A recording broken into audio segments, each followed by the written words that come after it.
Joe, Anthony, hello. Congratulations on the movie. A pleasure to be chatting with you today. Thank you so Thanks so much. much. Appreciate it. So, just jumping straight in, I saw that you initially acquired the rights to adapt the graphic novel all the way back in 2017. So, I just want to simply ask at the start, how come it was such a long journey getting to the screen? Was it a trickier book to adapt than you initially assumed it would be?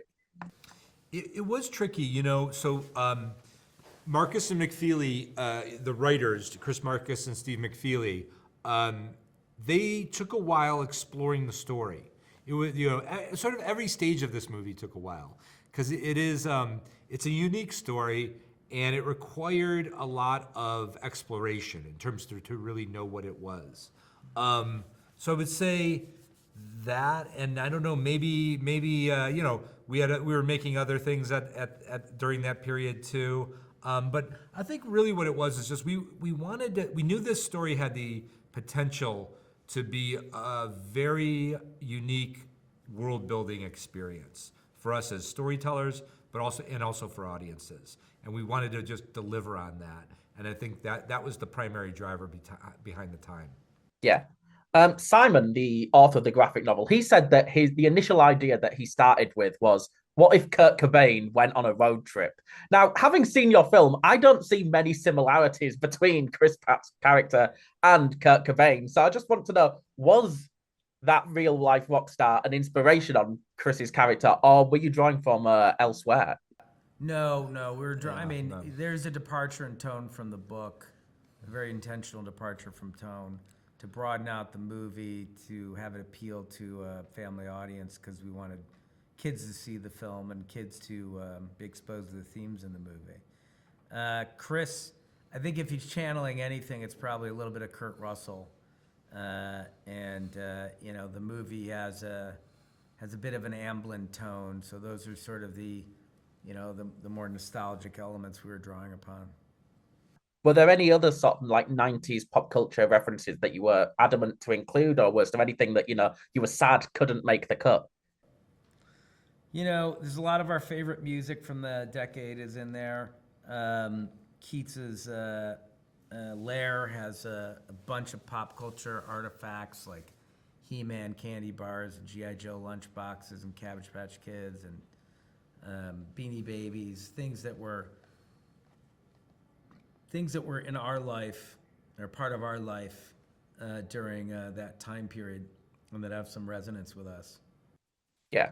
One thing that I'm curious about is if you ever considered using sort of animatronics to help bring these sort of robot mascots to life as we would have seen them during the era, or was that just impossible to create without CGI? Too No, many yeah. robots to do with Yeah. animatronics. There's dozens and dozens of robots.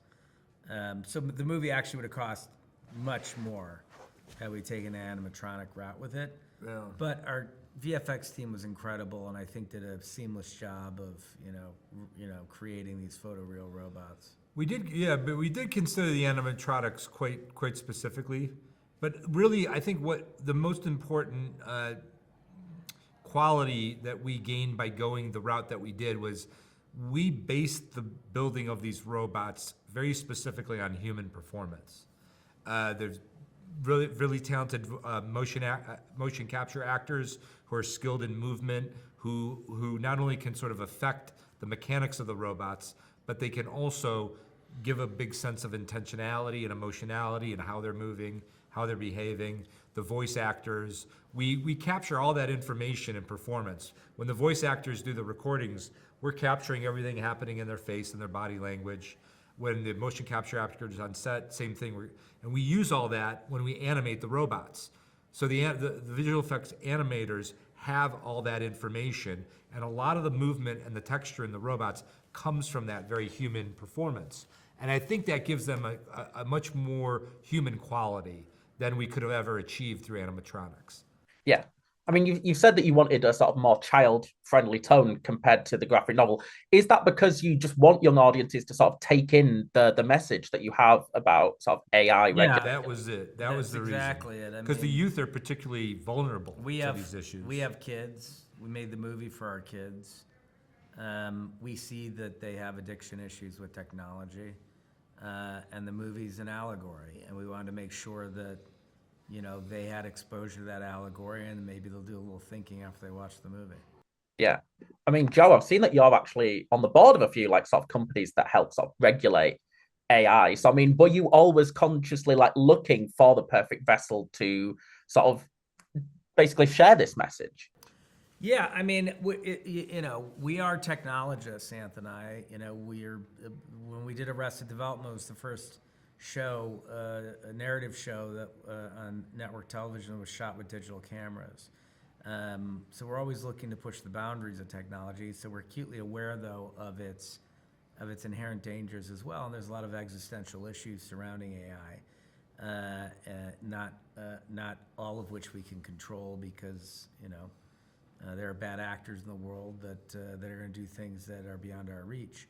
But what we can control, you know, one thing that we're convinced of in any exploration we've done in the AI space is that a human always has to be in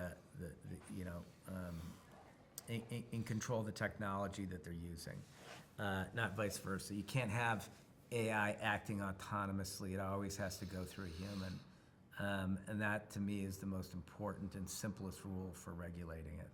Yeah. You said a couple of years ago that by the end of 2025, we would see AI making fully complete feature films. Do you still think that that is a thing that we're on track to see?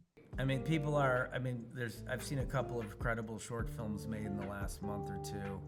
And with the, you know, when every text to video model that gets dropped, I think you're just seeing massive improvements in the photoreal quality of it. I do think you'll see it. You know, there are legal issues surrounding AI and how models are trained. Can you make money off of those? Probably not. What you may see, though, is sort of a free platform where, you know, creators start making content using AI tools and upvoting that content and sharing it with others and, you know, riffing on, you know, some of their favorite IP. I think that's where you'll start to see it used first before you'll see it used professionally, you know, to execute stories. Yeah. Well, guys, it's been a pleasure chatting with you. Hopefully, we'll chat to you again in a year's time after you've completed the mammoth task of making a big Avengers movie. So good luck with that, and congratulations on this. Thank you very much. Thanks for the interview. Thank you so much.